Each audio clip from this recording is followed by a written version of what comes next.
Touchdown Tampa Bay. You're listening to the PewterCast.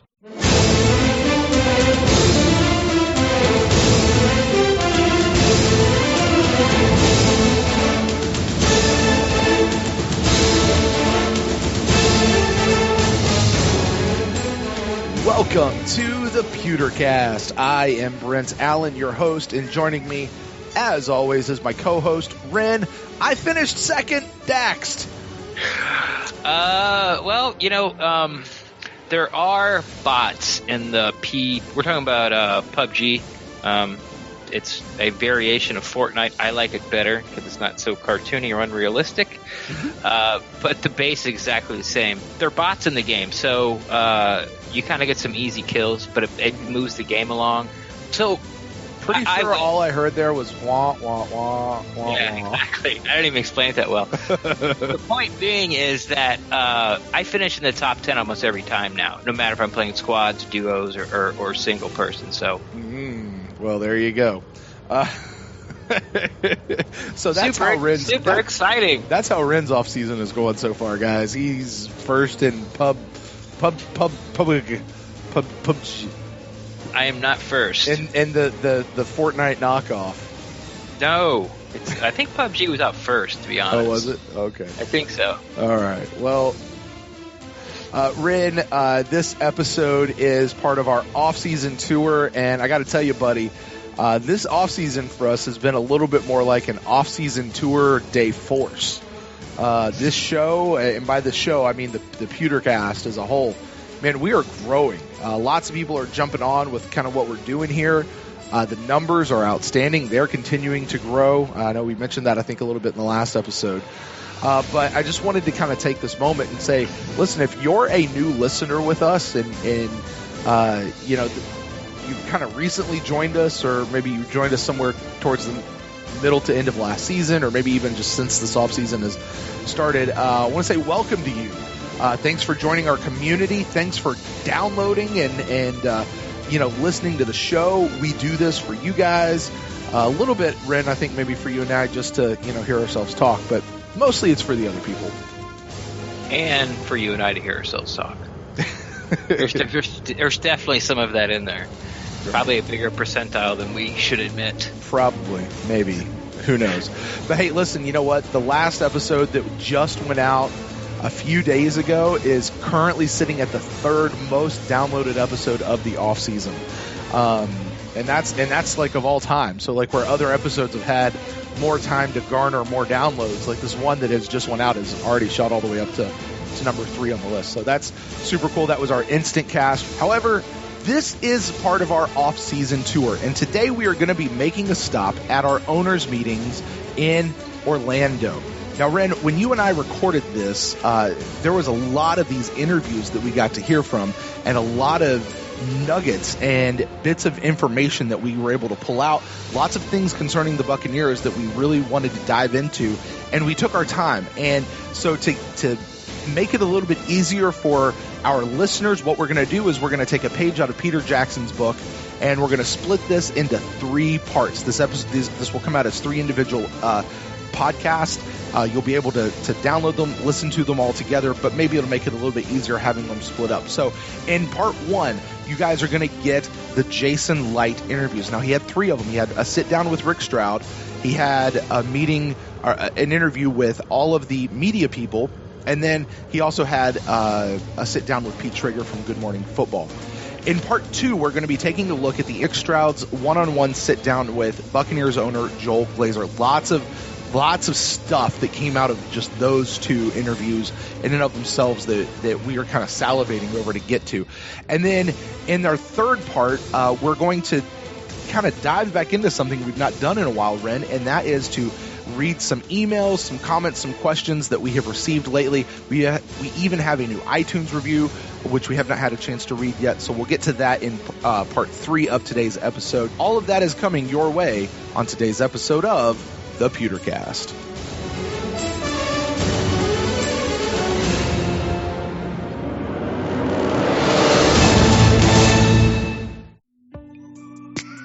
Give you something beautiful.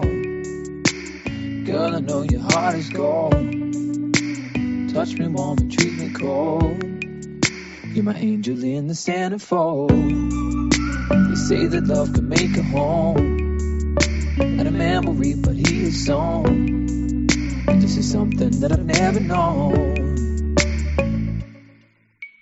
Baby, I'm the light, got the lights in your eyes.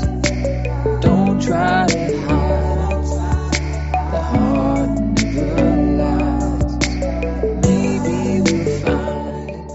Welcome back to the PewterCast. Now, as we record this, we are about a week out from the owners' meetings in Orlando.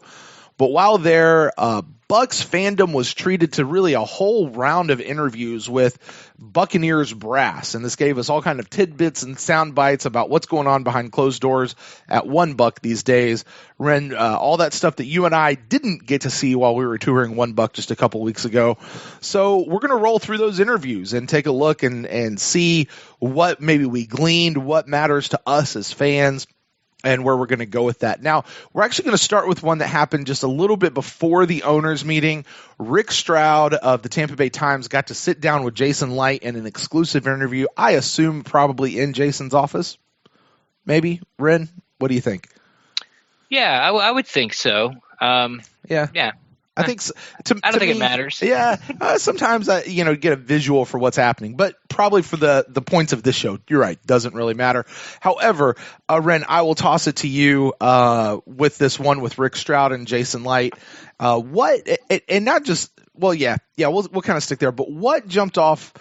I guess we actually had to listen to this one. So what jumped out of the earbuds to you about this interview between Jason Licht, Rick Stroud, happened shortly after the trade of JPP, I think is when that one actually came out? It was the day of, the day that the JPP trade came out. Obviously the interview was already scheduled and it was in the works, and it just so happened that by the time that they,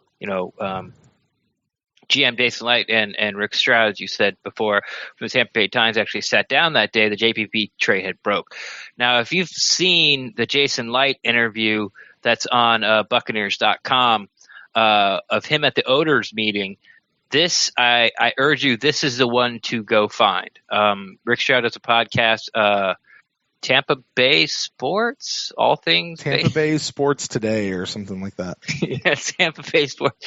Just Sports Day Tampa Bay. There you go. Sports Day. That's what with Rick Stroud, and it was probably about 10 episodes ago. By the way, real quick, just a plug for that show. And it's probably the best daily show that the Buccaneers have as far as podcasts and stuff, and not just the Bucs, but I mean all Bolts and the Rays and those guys as well. But you can always get at least a little clip or something about the Bucs from Rick Stroud, some sort of insight, and some of his impressions are quite spot on. So you guys make sure you go check that out if you haven't been listening to it. Sports Day Tampa Bay. You can subscribe on all the major podcatchers out there. Yeah, and if you're a Bucs fan, the only downfall is it's about Tampa Bay sports, so right. He does talk Rays and he does talk Lightning, and then whatever big's going on during that week, like maybe the Final Four or Tiger at the Valspar. But Rick's a pro, and he's been a beat reporter following the Buccaneers for quite some years now, and like you said, it's. Sometimes, we'll make outlandish claims, or you'll hear other podcasters, yell and scream and pound the table. He doesn't do any of that stuff because, he's a newspaper guy. He's a reporter. He has to, he has to have two, sources before he can run, a fact in a story and things like that. It just comes for, I don't want to say it's like the smart man's podcast, but if you're just, he's been around enough where his opinions, make a lot of sense, and it's just nice to listen to. And every once in a while, probably like once a show, it's not always about the Bucs, but you'll hear something that he says, and you're like, I never thought of it that way. So yeah, he's very knowledgeable about what he does, and like you said, he's a really good listen. But let's throw all that away. That went on probably too long, and like I said, he sat down with Jason Licht, and the JPP trade just happened, and things that popped out through my earbuds, I guess, was, they started the interview with, the Jason Pierre-Paul trade. And what I thought was interesting that Jason Licht said that, like this job, like a lot of other jobs, is network based, and he had a good relationship with the Giants GM Gettleman, who used to be the GM at Carolina Panthers. And they had this list, which I also thought was interesting, of players that might shake out because of like a change at head coach, or a change in GM, or a change of a defensive or offensive, coordinator. And JPP and Vin Curry were on those lists. So, Jason calls up, Gettleman and asks about JPP, and he said, well, let me get back to you. He's like, let me think about it. And weeks go by, and here comes JPP. But speaking of Vin Curry, what I found interesting in this interview was that the Bucs were in talks with the Eagles for a trade for Vin Curry at one point. Were and they? So we're some, I don't think I don't remember that. I've heard this interview. I just don't remember that particular tidbit. So interesting. Yeah, he sort of said it in passing, and then he mentioned it again in actually the owners meeting interview that he did, and he said a few other teams were too. He said a few other teams were too, but like he's done through this free agency, and I would argue throughout his, all of free agency, is that he sticks to his guns, and thought at one point they wanted, Vinny Curry, but what Philly was asking in a trade, they thought was just too much. Well, lo and behold, you be patient. They can't renegotiate his deal. He shakes loose. We already have Bo Allen in the building. He, raises his hand and says, "Hey, I can I can help with this guy. Right. Get him in here." They get him on the phone with Buckner, and Jason Licht says it's probably within minutes after they hung up the phone with Curry, his agent, Buck, Mike Smith, Dirk Koetter, and himself. The agent calls up and says he wants to come. Vinny Curry wants to come to Tampa. So, those were just a couple things that sort of popped up for me. So a couple of things out of that, Red, if I could stop you there, that percolates in my ears to hear you kind of recount that a little bit. But I think the big thing coming down out of the end of that is the idea that he wants to come to Tampa. Like, this is. You can imagine there's a little conference call going on. You got Curry on one line, you've got the agent on another, and then sitting in a room around like a speakerphone is Jason Licht, Dirk Koetter, Mike Smith, and Buckner. Right. I don't know if that's what happened, but you kind of get that impression, right? That those would have been the guys in the room, and it's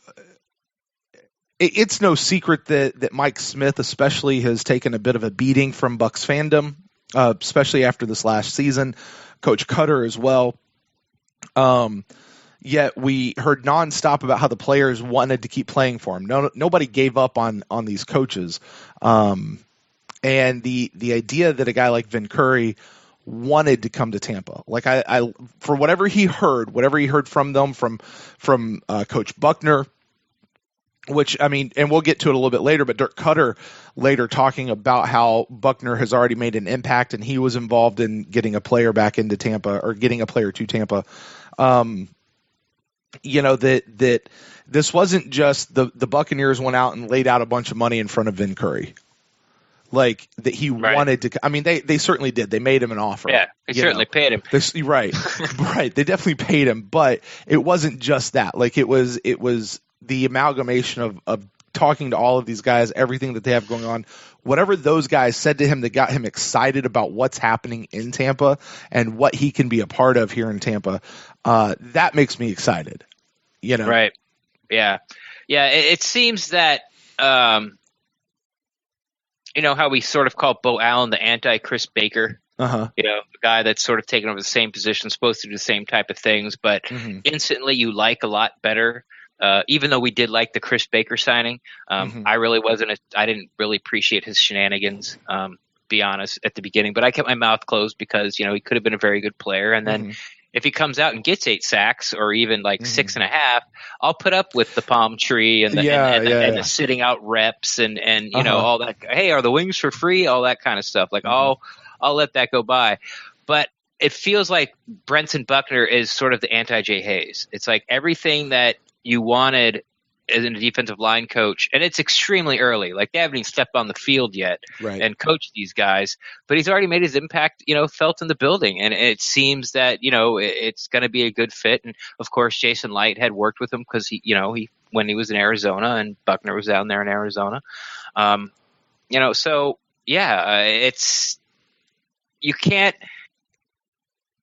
just gloss over the fact, because Vinny Curry did in his presser, about how big of a role that the new defensive line coach made in him getting there, because there was lots of offers for Vinny Curry. I mean, people were trading for him. Now all of a sudden, hey, he's up for grabs. I'm sure a couple more people jumped in after that, and it ended up coming here.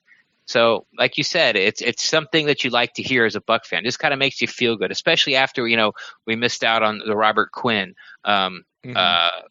trade a little bit earlier in that month. So a couple other things about the JPP from that interview. I thought was funny that as soon as Jason Licht hung up the phone with Jason Pierre-Paul, he called Gerald right away. Like the next person he called, hung up the phone, was like, click, hey Gerald, I got your defensive end. And it was a little bit interesting he said, because Gerald's been, this is Jason Licht talking, he said Gerald's been, and he's sort of searching for a word, and he goes, dreaming of, and you felt like he wanted to say, like, he's been, Gerald's sort of like been in my ear about getting him a premier pass, an edge rusher, like wanting, nagging me, ever since, Jason Light's been there, but ended up choosing the word dreaming. I thought that was, definitely a nice GM speak. And he made a little reference because you remember that, when Robert Quinn went and Michael Bennett went, in trades before free agency officially started, Gerald would pop on, social media and be like, oh, there goes another one. Right. Like, here we go. And, Jason actually said in the interview, like, a couple times I had to tell Gerald, like, okay, be patient. Like, okay, like, I got you. I've heard you. Right. I got you. Like, there is a process to this. So, a couple more interesting things was that him and Gerald McCoy, him and Levante David, I'm speaking him as JPP, they both run the same team at junior college. Right. But this is a nugget I just pulled out, and they were the Greyhounds. I don't know was that like their team mascot name, or was this like that's their mascot? Okay. That's it. They were Greyhounds. Okay. You're welcome, listeners. But this sure. thanks for the backup. Get on the bus, I guess. Get on the bus. There you go. Greyhounds for life. I just wanted to somehow stick a stuffed rabbit out there for them. Somehow, like, work that in, that because I've never heard any other college called the Greyhounds. So I just thought that was something I should pass along, even though I passed it along terribly. Do you think the team goes out there and they start barking? But don't make it worse. Don't make it worse. Like, I'm digging myself out of the hole now. Just like don't start throwing sand on me. Man. How about you drop me a laugh? No, because they do. The thing is, Ren, that they do. There has been at least one team, probably many teams in the history of the Greyhounds, who get out there and start woof woof. And they're playing Who Let the Dogs Out, and you're not like you're just you're just dumping sand on me, like. So anyway, but you know how Jason Licht, when they ask him about what kind of guys he's brought in, he uses the word grit a lot. Yeah. He likes to say guys that had to work for it. And this interview is sort of the one time that I heard the phrase that I'm going to use. And we're talking about the Bo Allens, the Mitch Unreins, the Ryan Jensens, the guys like that, like I said, fit all those things.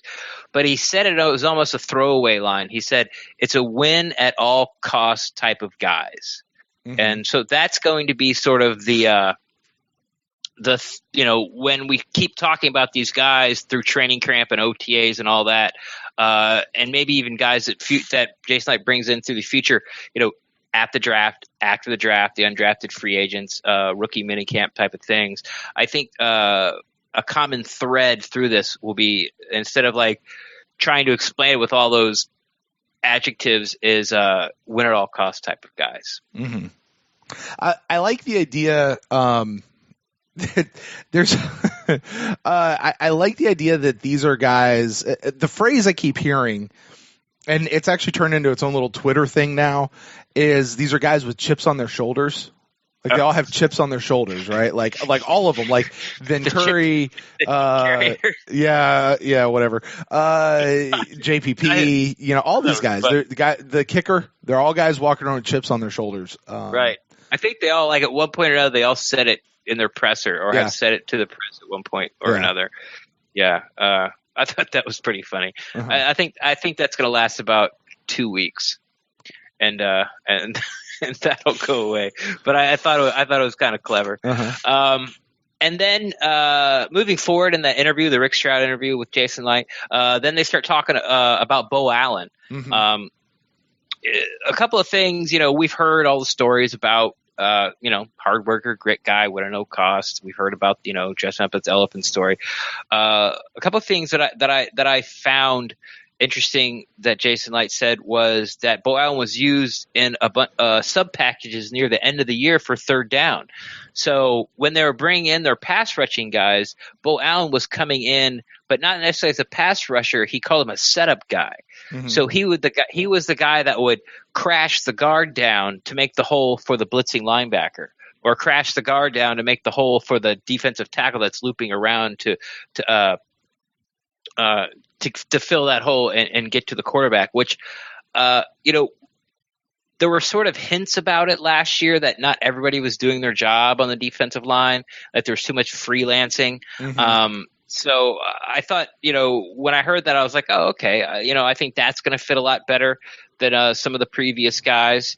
Jason Licht said Bo Allen had impressive quickness, which was something I hadn't heard, a lot about Bo Allen at all. And then the funny story, I guess the last thing you could say was that him and Bo Allen and his agent had agreed to a deal with Jason Licht, and the Buccaneers, mm-hmm. but they hadn't signed the contract yet, and he was sort of en route. And then this mystery team, which no one's named yet, came up and actually offered Bo Allen more money. Right. I heard. And Bo hadn't signed the contract yet. But, he said a deal's a deal, and he stayed true to his word. But I thought it was pretty cool how Jason Licht sent somebody to the airport with the contract in hand to meet him as he came off the plane. And then here, sign this before you get in the car. Yeah, well, actually, he said that they signed it at the hotel. So, they met at the airport, grabbed his bags, put him in a car, brought him to the hotel, and then they signed it, right there in the hotel. Right. And then, sat down and had a beer with him. So, those are the things. Put him on a plane and send him home. He stayed a little longer. He had to do his presser. Then you can move on to Mitch Unrein, which is not a lot. He's the only guy of all these people we're probably going to talk about that didn't get his own presser. The only thing I really pulled out of that interview was that Mitch and Bo Allen were 1 and 2 as of sort of this never say die players at the Buccaneers. They wanted to get bigger and tougher up front in the run game. Mm-hmm. And these were the two guys these were their 1 and 2 targets, was Bo Allen and Mitch Unrein, the type of player they were looking for. And they got them both. But I'm not even sure what Mitch Unrein looks like. And it's interesting to me that they were 1 and 2 targets. These are guys who nobody heard of. If they were on if they were on your team, you have no idea who they were. Right.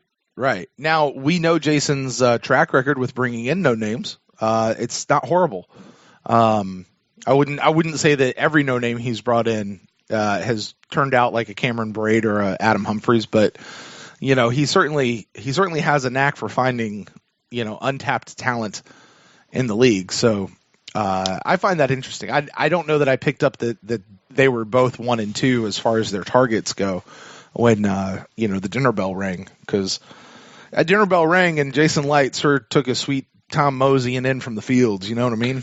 Yeah, I'm not going to say they were their 1 and 2 targets on their list, but as far as the defensive line, mm-hmm. because you had to think there wasn't a lot of edge guys out there Right. that hit the free agency market. You know, we got Vin Curry a couple days after free agency started because he shook loose, and then JPP was a trade. And then they talked a little bit about Ryan Jensen. It was interesting how he handled his trip. Normally, this is the only question where I wish there was a follow-up, and I'll get to that. But Ryan Jensen was probably the highest sought-after offensive lineman in free agency. And he took a couple trips, and the agent had worked out beforehand. He told the Bucs, say, look, he told Jason Licht, he said, we can come to you first or come to you second, your choice. But when we're there, you cannot negotiate with us. And when we leave, you cannot negotiate with us. He's like, Ryan's going to go to both trips, and then we'll sit there and have a talk. And Jason Licht decided to take the first trip. Rick Stroud didn't ask him why. He said that, a lot of times I think it's the best move. Right. Why? Why do you think it's the best move? Like, give me, especially if you can't negotiate. Right. Like I can see if you can, it's sort of like the old thing, like, don't let him out of the building. Don't let him go to his other meetings. But now I'll tell you what I kind of got out of that. Because that was certainly something that jumped out to me as well when I was listening to that interview, was he took him first because even though they said we're going to do both interviews, even though they said don't negotiate with us, there's still the chance you might do it anyway. There's still a chance. I mean, like if you're going to do it, this is the one to get, because there's still a chance you might be able to do something even if they say no. So that was kind of the reasoning that I might have interpolated that on top of it, but that's kind of what I was thinking. Yeah, it's funny. Ryan, apparently Tampa International Airport doesn't have any flights coming out today. What should we do? I don't know. Let's stay here and sign that. The car hasn't come picked you up yet to take you to the airport? That's weird. Hey, let me call again for the 5th time to see and once you get in my is. car, I'll take you personally. I'll take you personally. I got to stop by, Yeah. Excuse us, Jenna. I know you're trying to block his lane. Oh, that was so bad. I have been redeemed for the Greyhound comment. Thank you, bro. What Ren is now referring to is because I got on to Jenna. I told Jenna that her job was to keep Ryan Jensen from leaving the building until he signed the contract. Yes. I thought you were making a terrible pun. No, I was making a terrible joke off of something really stupid that I said, but obviously I was joking because Jenna is about as big as my right leg. So yeah, she's a tiny thing. Did she reply to you? I got like a like and a haha or something like that. So yeah, old school colon parentheses smiley face, not even an emoji smiley face. Right. And then the story. This is where we heard the story of Garrett Gilkey, who we all shall be, forever indebted. And Jason Licht even said that he will forever be indebted to Garrett Gilkey, the ex-offensive Buccaneer lineman who happens to be best friends with Ryan Jensen. Best man in his wedding. Best man at his wedding, see? Yeah. Apparently, Allie and Donovan went out to dinner with Jensen, and they, from what I understand, they didn't talk much football. But then after that, or maybe before, but at some point, Garrett Gilkey and his wife get hooked up in this situation, and he sort of shows them around town and talks to them about the Buccaneers and what kind of organization they are. So they had a little help from an ex-Buccaneer, which is, I think – I'm really thinking about getting a Garrett Gilkey jersey and just wearing it for, preseason or training camp. Training camp. It'd be Ren's one and only jersey that he owns there. Yeah, is that true? I don't know. I've never looked in your closet. I don't know.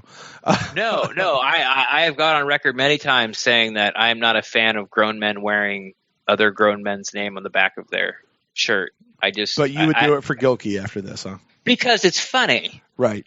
It's not because, oh my God, Garrett Gilkey's like I don't have a Jameis jersey. Jameis, you're the best. Mike Evans, you're the best. Like I appreciate they're on my team. I like them as people. Some of them, yes. Some of them, whatever. It's just I just can't bring myself to buy a jersey with some other grown man's name across it and wear it. That. So I have 3 jerseys in my closet. You want to take any guess at the 3 guys whose jerseys I own? Well, I know someone sent you an Ali Marpet one. I have an Ali Marpet one. I'm probably going to go Jameis Winston. Nope. Okay, I probably not, but I said I was probably going to go, but you didn't let me finish. Oh, okay. But I won't because it's too obvious. Oh, let's see. I'm going to go Doug Martin. No, but my wife has a Doug Martin jersey. Doug Martin. And when he got cut, she went, "Oh." Oh, exactly. And there's another reason why you don't do it. All of a sudden, you know, this jersey's got you spend like, you know, $120 How on many a jersey. Josh Freeman jerseys are out there? Yeah, exactly. Right. It's like what happened? So anyway, let's see. Aquan. Mm-mm. Okay. McCoy and Evans. Those are my last two picks. McCoy is the other one. Is he a current Buck? The last one, is he a current Buck? No, the last one actually never was a Buccaneer. Oh, so it's not a Buccaneers jersey? It's a Buccaneers jersey, but whose name is on the back of it? Oh, did you get one of those personalized ones? Yeah, well, yeah, it was. I didn't get it. It was a gift, but yes, I got one that actually has my name on it. So does it have your gamer tag? No. What is it? Brent Tolan? What is it? Yeah, we won't go there. Okay. No, it has my last name. It has my high school jersey number on it. So anyway, so I can you get on. I've heard you do this little rant about not wearing another grown man's name on your back, and I'm like, I got my own. I guess, but although I also have two other grown men's jerseys hanging in my closet too. So whatever. Now we did have that Viking-looking guy with the really tiny beady eyes. What was it, Jason O'Connor? Mm-hmm. Oh yeah. I could have got maybe that one. Yeah. Because it would have my name. It could have been you. Could have been you.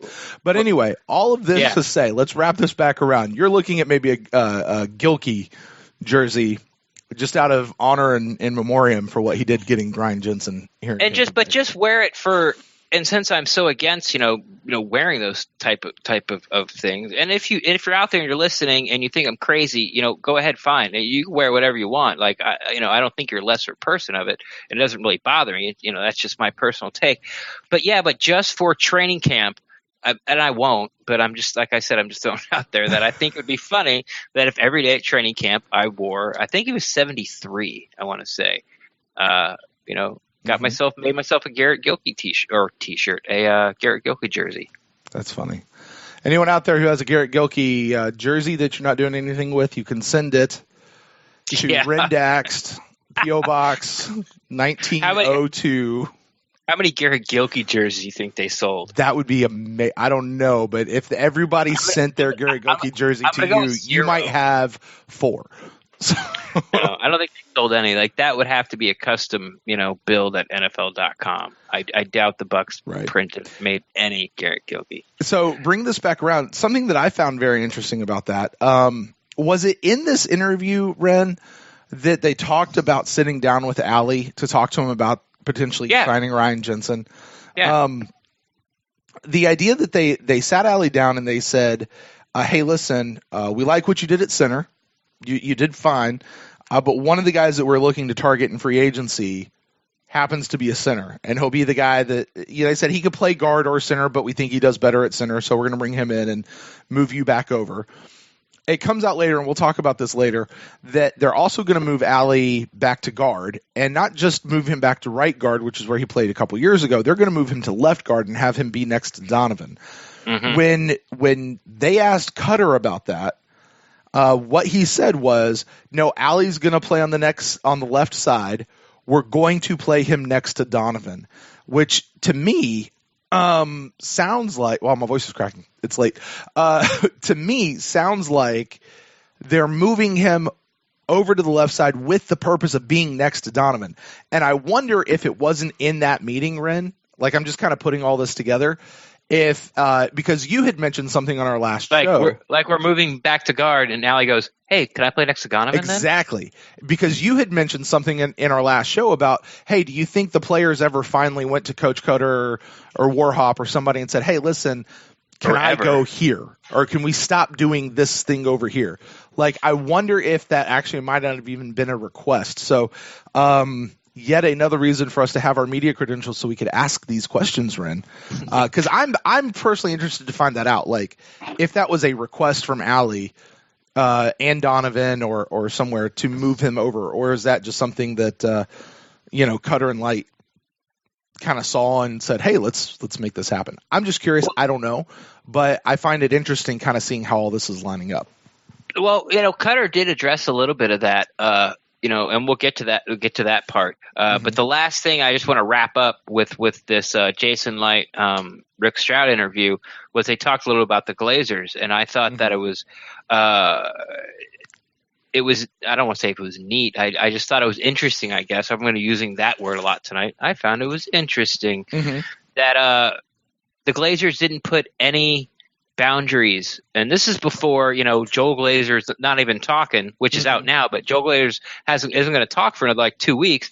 That they didn't put any boundaries on him. They they were like if he even made it sound like if you go 7-9 next year and you can justify your decisions that it was the best for the football team, it doesn't mean you're a dead man walking. That's what he said. He said they had no directive from the Glazers. They didn't say, "Hey, you got to get rid of this guy," or "You got to get this guy," or "You got to get a running back. You got to draft a running back first," or "You got to go out and get a running back free agency." It was like, just make the best decisions for the football team, which is something that I don't think we would have heard from the Glazers, 6 years ago, 4 years ago. Right. I think it's something that they're growing into this NFL ownership. I guess being leaders of an NFL team or the money behind it. So yeah, you hire a general manager, let him do his job. You do your job.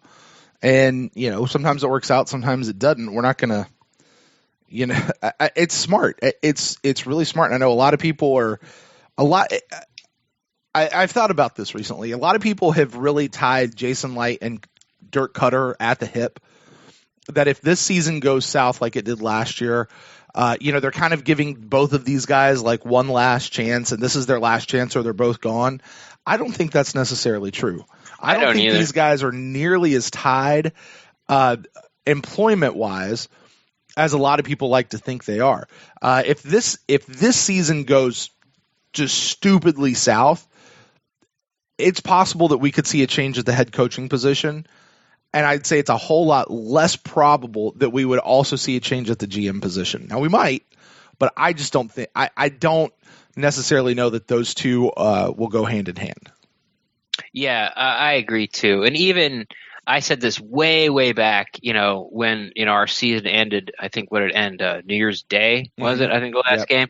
Around then, I was like, you can't, and the week before Koetter said or the Glazers had come out and made the announcement that I guess he wasn't re-signed, or I guess Dirk's not going to be fired, or we're retaining Dirk Koetter. I guess the best way to put it. And I said then if they have a season like they did this year, it doesn't necessarily mean that, Dirk Koetter's gone, because what if, Jameis breaks his leg in training camp and he's out for the whole year? Right. Or, and then, like last year, half the offensive line went down, at one point, the last handful of games, they had 3 starters out. It all depends on what happens. So, but I'm with you. I think I think it's more likely for Dirk Koetter to get fired than Jason Licht to get fired. I agree. I believe he has much more rope, and because why? Because look at the roster he's put together. Right. And you can make an argument that the first 2 years didn't count because he was sort of. I've heard this narrative out there from quite a few people that he was a first-time GM and he was sort of trying to please everybody what the head coach wanted, which was Lovie Smith, and what the coaches, the type of players they wanted to bring in free agency and draft.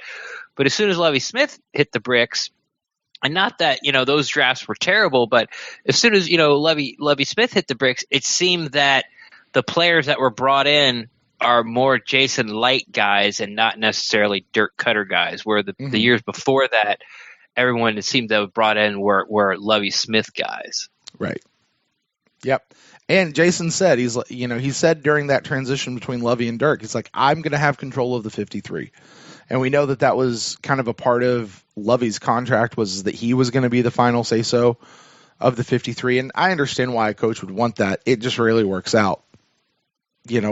rarely. I'm not saying it never does, but just rarely works out when those two, really are one and the same. So all that's very interesting, and we'll get to talk a little bit later, Ren, about the whole Glazer's decision to bring back Dirk Koetter. But as far as Jason Licht goes, if we'll remember, it wasn't until 3/4 of the way through the season or something like that we found out that because last year was the last year of Jason Licht's contract. Yeah, his 4th year, and it wasn't until 3/4 of the way through the season they're like, oh yeah, they picked up his 5th year way back in the summer. Yeah, and everybody was like, what are you talking about? Why are we just now hearing about this?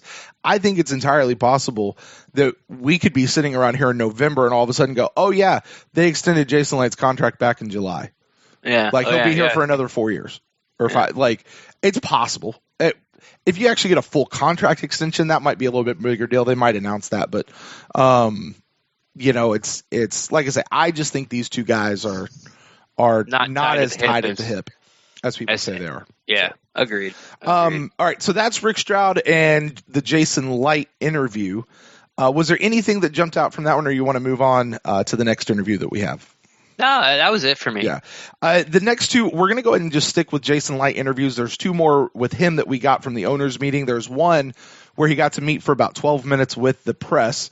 And then there was another one where he was on Good Morning Football with Peter Schrager. A lot of these topics kind of are getting repeated from interview to interview. So they'll be shorter. Yeah, the recap will be shorter. We think they'll be shorter. But why don't we go on and talk about the one where they met with the media, where it's like he's standing in a ballroom or something. At some point, you just think, say, "Hey guys, let's sit down at this table right here." But no, they're all just standing around, like they rushed him while he was getting a drink of water. Yeah, it looks like he was walking to the elevator, and they're like, "Hey, Jason," and right. And then he's just surrounded by media guys. Right. Like, oh, okay. The first note that I have out of there, Ren, is again they're talking about the JPP trade. That seems to be like the first thing that everybody wants to keep talking about. Right. But we talked about this on our show during the Instant Cast. The JPP trade basically said it gives them flexibility in the draft, but it won't necessarily change who they draft.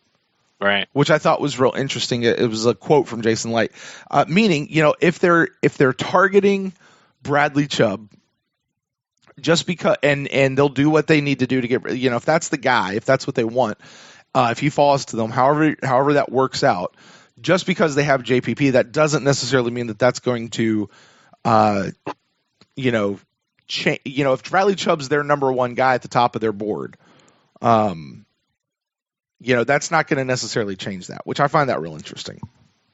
Yeah, it's, a couple of things there where, like you said about the flexibility part, like if we go into the draft and the best pass rusher that we picked up through free agency ends up being Vinny Curry, which isn't terrible, but it's more based off potential. Because he wasn't on third down a lot. He was in a rotation with a lot of guys. He did, like I said, he didn't get a huge amount of snaps as a third down pass rusher. It sort of pigeonholes a little bit. So for them to go out and get an elite guy who also, besides his elite pass rusher, is a 3-down defensive lineman who can stay on the field for all 3 snaps. He's just a top-notch defensive end. He can do both pretty well. Basically, he is, I know this is conjecture, but he's an older version of Bradley Chubb. Like, Bradley Chubb hopes he will turn into Jason Pierre-Paul. Mm-hmm. So, like you said, it's about flexibility. So if they go in the draft out JPP and Chubb's there at, say it's pick 5 and Chubb's still on the board, mm-hmm. and the Bucs are thinking about going up and get him. Now, going up and getting him without JPP is going to cost you a lot more because the team you're going up to grab him for knows that you really need this guy. Right. Now, you can make the phone call now and you have JPP and go, hey, this is what we want to do and we're offering, and the team can say yes or no. But if they say no, we want more, it's a lot easier. It gives Jason Licht the flexibility to be like, no, I'm stepping back away from this because I don't need Bradley Chubb. Right. So Yeah, he talked about that a lot during that I guess we'll call it the ballroom interview. Mm-hmm. Yeah. The ballroom, yeah. So that was one thing I had for him there. He also, Light said, speaking of the draft, that he feels like this draft just stacks up well for him, along with the team needs. Right. And, while we are all certainly... He didn't say great. He did not, and it did seem a little tempered. He was like, I think it stacks up well enough. One time he said well, one time he said well enough. Mm-hmm. Right. But he also says that, talked a lot about, drafting later. We are all definitely focused on that number 7 pick, right? Because that's the most fun pick. It's the most exciting. It's probably the easiest to predict. You can probably get that one down to, within, say, five guys. It's going to be one of like 5 guys. Maybe some people say one of 3 guys. It's going to be one of those 3. But, pretty accurately, you could probably get to one of 5 guys if they stay. And then there's always trade down scenarios, trade up scenarios. But I just, there's 6 more picks. Right. Well, do we have 6 or is it 5 now? It's 6. It used to be 6. We have 2 6-rounders because of the Wilcox trade.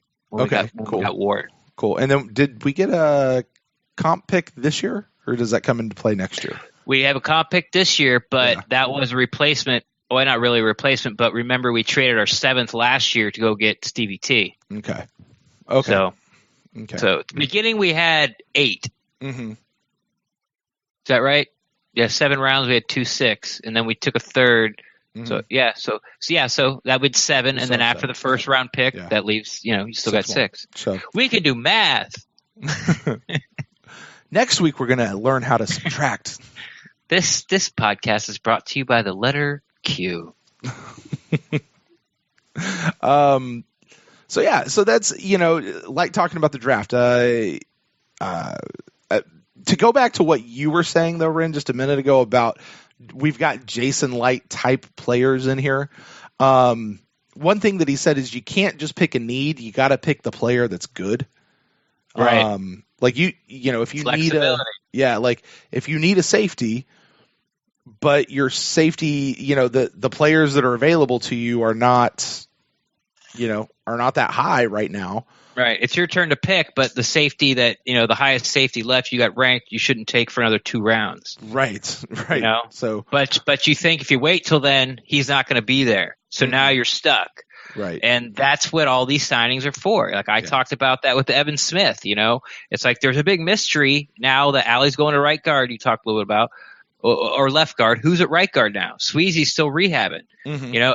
At that point we had Caleb Benenoch was, he was a penciled in starter, but then they signed Evan Smith, which now gives you flexibility, which means you don't have to take a guard in the draft at all, or at least high. Mm-hmm. Yeah. So, and something I remember, speaking of that, I remember from last offseason hearing Koetter talk about the initial depth chart. Like they have one because they have to have one, like they're required to release a depth chart. But he's like, it's a BS depth chart. Like he's like, we basically just put names up there because that's where they belong. Like we haven't even remember that one time I think he put like Peyton Barber as like the 2nd string back or something. And at the presser, he was like, yes, like he just came out and goes, yes, I know I put Peyton Barber as 2nd string back. It was an accident. He's just right. Yeah, he did. So, it was I don't care. It's a BS thing.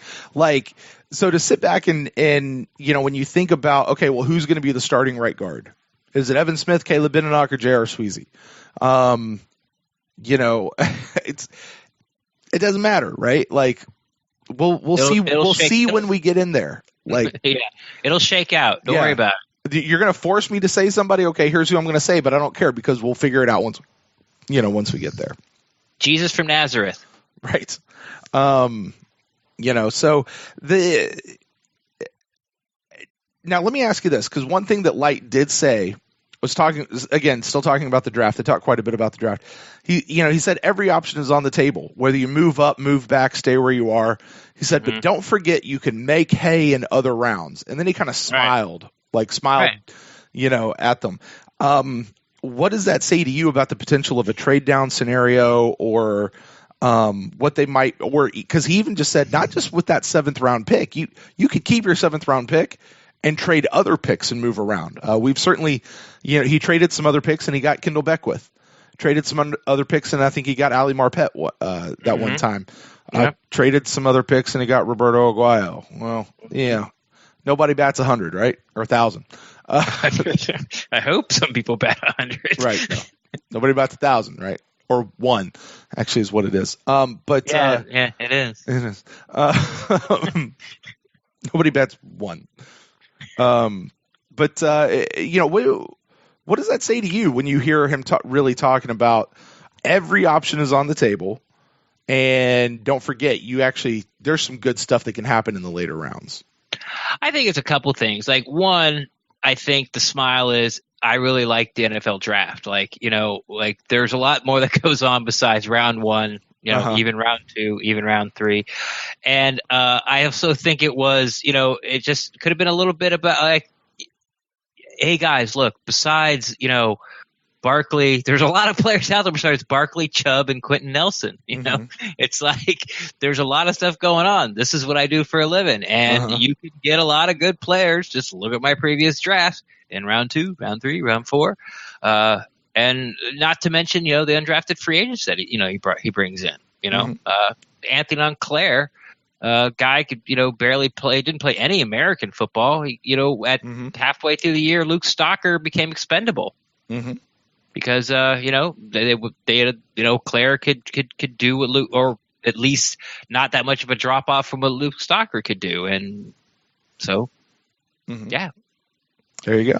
So that's what I make of it. It was kind of like, look, guys, there's lots of picks. It's just like it's not just about one.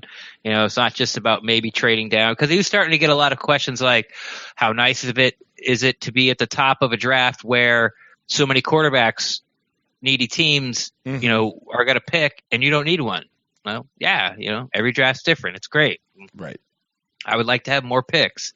We might trade up, we might trade down. He's like, so he was starting to get a lot of those. Like you said, he was standing up. In my heart of hearts, I would like to think that it was more of a, hey, I got 6 other picks here. Right. Let's chill out a little bit. Yeah. And then I just had one last note. He had a couple other things to say, but one last note that I'll talk about. He said, our goal is never to win the offseason or get a good grade from any publication. Right. We're just trying to make our football team better. He says, I feel very confident that we've got the right guys. Right. Cool quote. Cool quote. Yeah, that stuck out to me as well. Very confident that they got the right guys. And then that sort of brings us back to what I talked about in the JPP thing, where I'm going to be using the phrase, which I have now lost, win at all costs, Because in that interview, I think he used the word grit like 6 times in like a 5-sentence answer, like grit, nastiness, grit. So yeah, he feels confident that they put a lot of effort into finding these win at all costs guys, and they're confident that they did.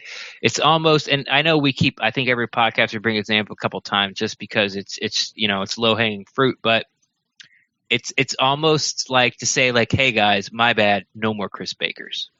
Yeah, which one of the questions that I would ask about that is, okay, so last year you signed a bunch of guys. Year before that, you signed a few guys. How confident were you that those were the right guys then, as opposed to right now? Like, yeah. I mean, I'm sure they really were. I'm sure you're not going to sign the guy if you weren't really confident. Right. But, yeah, I guess the question would be, well, what can you say to me now that you would have said – what can you say to me this year that you wouldn't have said to me last year?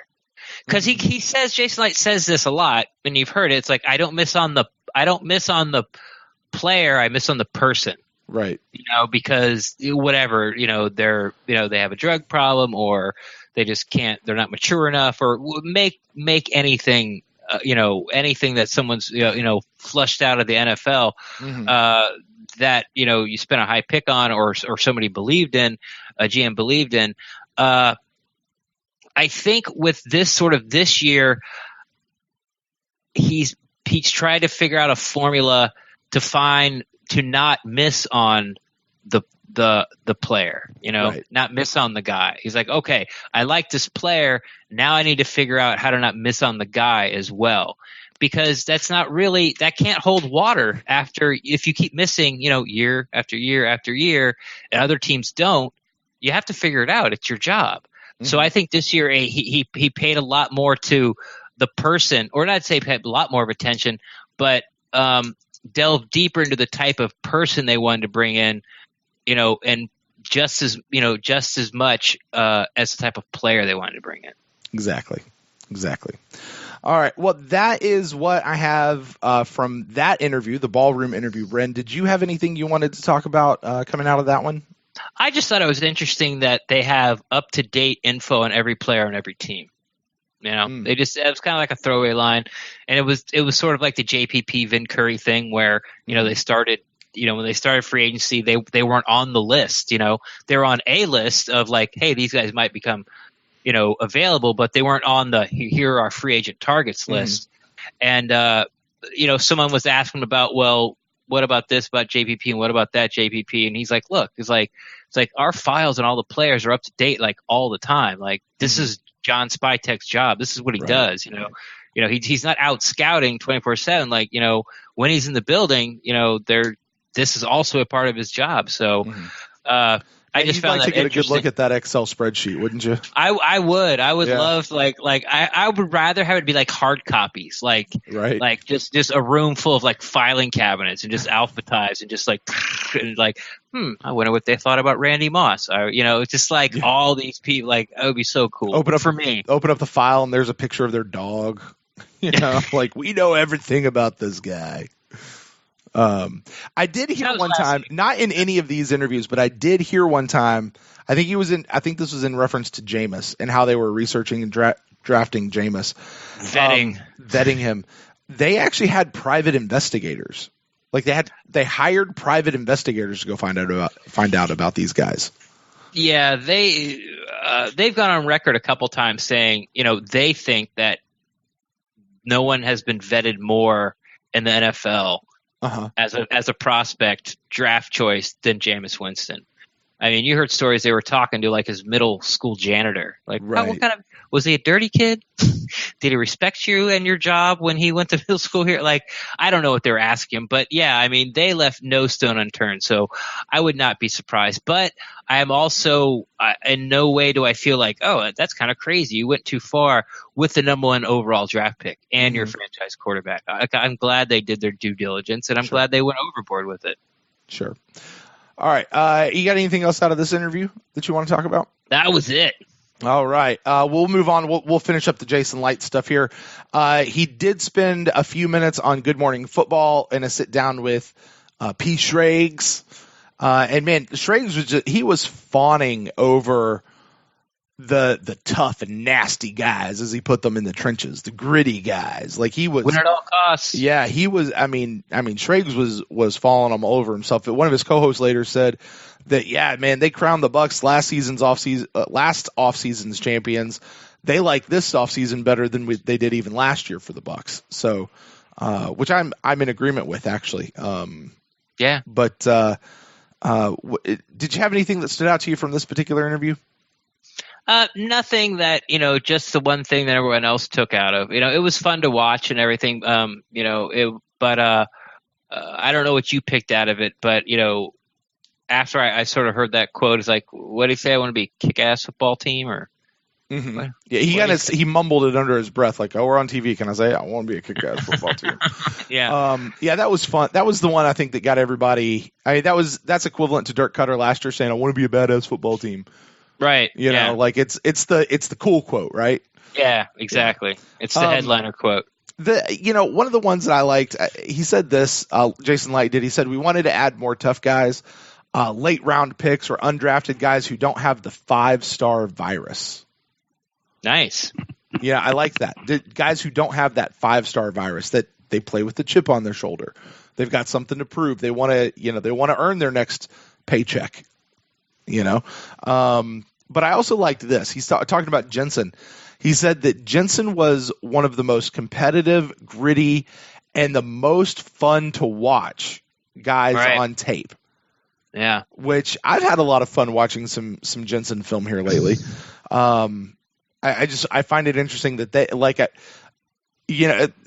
a scene from Hard Knocks comes to my mind where Jason Licht sitting back with his feet kicked up on a board table somewhere, and he's got a couple guys around him. They're sitting here watching plays, and maybe they're drinking some beer or something, and they see something that Jensen does, and they all get up and like, oh, look at that, look what in my head, that's kind of what's happening. I don't know if that's exactly what fun to watch is on tape for them, but that's kind of what's going on in my brain.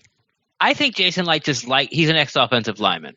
So I think that's the type of play that he likes to see. Oddly enough, I didn't write it down, but that triggered it in my mind is he said the same thing about Bo Allen and Erline in his Rick Stroud interview. He's like, these were some of the two favorite guys to watch on tape. And then he sort of categorize it by what we were looking for, like that type of, once again, win at all costs attitude type of players. And apparently it looks like Ryan Jensen fell right into that category for him as well. So I only had one other thing out of this particular interview that I thought was interesting, and again, it kind of goes back towards the draft. Is kind of doing that whole, hey, listen, everything is on the table. Trade back scenarios and, move up, move down, or the move down, move up. But the one he mentioned first, and the one he spent a little bit of time elaborating on it, was the trade back scenarios. And what kind of stood out to me is I think the idea, this is something that is super likely to happen, especially if their guy isn't there, or if on their board they think he's going to be there later. Now, that way he's going to be rolling the dice a little bit more, but we've seen Jason Licht roll the dice.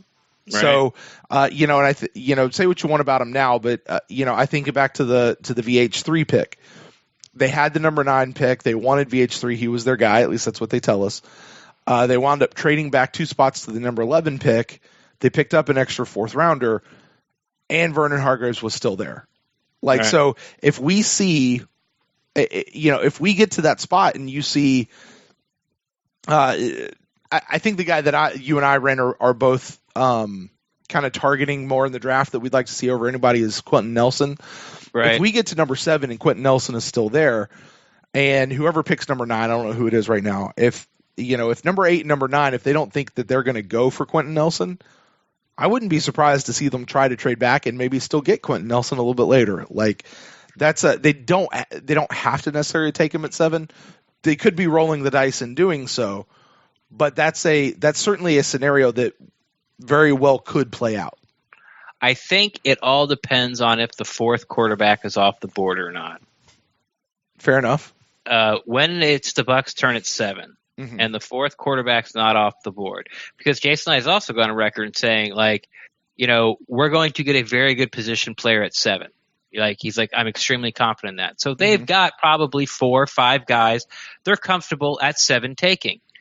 Now, if there's a quarterback and it's still left, like a Baker Mayfield or a Bo Allen, one of those guys, and somebody wants to come up and get him, that's when it becomes super attractive, because you take the draft chart, the value draft chart, and you throw that thing out the window, and you go, you asked for the moon. Right. And a team that needs a franchise quarterback, we've seen it year after year after year, will give it to you. Right. That's when I think the trade back, and then, you can obviously recoup your 3rd round pick and probably get, you're going to get, of course, a number 1 somewhere, probably another number 1, maybe a 2nd, and possibly a 3rd thrown in as well. But once the 4 quarterbacks go, and you might be right, there might be right. I think if Quentin Nelson's there, they take him. I think if Bradley Chubb's there, they take him. I think if Shaquan Barkley's there, they take him. I think anybody else there, they field phone calls. Sure. Remember when they drafted O.J. Howard, Jason Licht said he was one of the players that we weren't going to move for. So they have, that's how sort of one of the ways they categorize these players. Like, if this player is available when we draft, we're not trading down. Mm-hmm. And there's a list of players that got to 19. Now, O.J. Howard was there. To that point, Ren, right. Jason Licht did say there are more than 7 guys in the draft that we really like. That they would love to have. That's what we said. There are more than 7 players that they would love to have. I don't know if those 7 players are, we're not going to move for these players. Exactly. Type guys. I don't know. But that's an interesting point you bring out. Their point being, we're going to get some good players, and I believe them. It's just how that shakes out. We'll have to see. And, I've gone on record saying everyone has a price. Well, so does that number 7 pick. And if Bradley Chubb and Quentin Nelson are still on the board, I'll be honest with you, they still have to field some phone calls and see what people are willing to give them. Well, think about it this way. If you can get say they trade with Buffalo. We'll just throw out there because that's the one everyone likes to do. So you get Buffalo's 2 number 1s, and you're probably going to get a second as well. Mm-hmm. At the very least, a third. Okay. So you get the 12 and 22 this year and another second-round pick, which would put it right about the top 50 players because, Buffalo's down there at 21, 22. So, it'll be like 53, 54, something like that. So right at the top 50. So now you can get 4 guys in the top 50. And is Bradley Chubb worth staying there than trading back and getting Harold Landry? Is Saquon Barkley worth staying there and trading back and getting Geis? Or Sony. Is Quentin Nelson worth it trading back and getting? I'm a little shaky on my guard play, but the one answer to that one is no. But is he really that much better than? Is Quentin Nelson that much better than Will Hernandez from UTEP than 3 extra picks in the top 50? Then this is a question. Yeah. This is a question you have to. And I'm not a draft. I'll be honest. I'm not a draft guy. I don't follow. You said Will Hernandez from whatever, and I'm like, yeah. You might as well have said Joe Baloney from some junior college because it's about the same to me. Right. But we'll see when that gets all shaken out. But it'll be interesting. I think whatever they do in the draft, here's the one thing that I feel very confident in saying.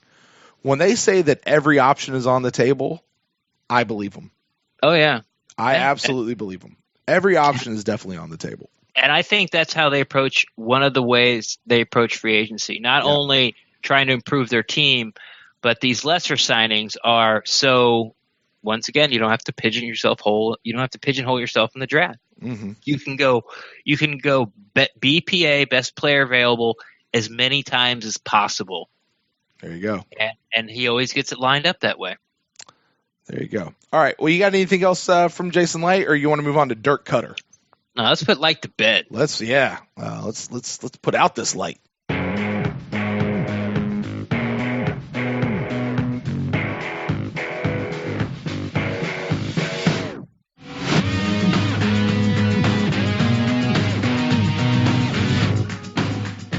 All right, well, that is going to wrap up the Jason Licht interviews, all of them, I promise. Next time on part 2 of this episode, you want to make sure you tune in because we're going to be discussing the Dirk Koetter breakfast interview with the media. This is where he sat down with a cup of coffee to all the members of the media, and they got about an hour-long conversation with him about what's going on with the state of the Buccaneers. Lots of fun things to dissect there. And then we're also going to be diving into Rick Stroud's one-on-one with Joel Glazer, one of the Buccaneer owners, the co-chairman, I believe is his actual title for the Buccaneers. You don't want to miss that. Lots of fun things to dive into with that one, including things like, is it playoffs or bust? Are Jason and Dirk's jobs on the line this season? Are those two inextricably linked? We're going to talk about that kind of stuff. We're also going to talk about the truth behind the John Gruden stuff. We're going to talk about the Jameis Winston things. Well, with that, Ren, where can the people out there find you on the internet? Best way is on Twitter. You can follow me at Rendax, REN_DAXT. I'm always down to talk Buccaneers football. And if you want to get in touch with me personally, you can find me at Brent Allen Live across all the social medias. That's Twitter, Facebook, Instagram, all those things. And if you want to get in touch with the show, please contact us there. Follow us. We're on Twitter. We're on Facebook at ThePewterCast. You can email us if you're a little bit long-winded to ThePewterCast@gmail.com. We'll receive those. We'll make sure we read those on an upcoming episode of the PewterCast. And guys, listen, it's just a couple of days. We'll release part 2 here in just a couple of days. You don't have to wait 2 weeks. It's coming up. One more thing, I want to give a shout out to Aniran, who has provided some of the music for our episode tonight. You can find his brand new EP, Real Love, now available on iTunes, SoundCloud, across all the major music platforms. That's Anyerin. That's Aniran. You want to check out his stuff. He's a fantastic, fantastic musician. Well, guys, until next time, just a couple days, not a couple weeks, go Bucs.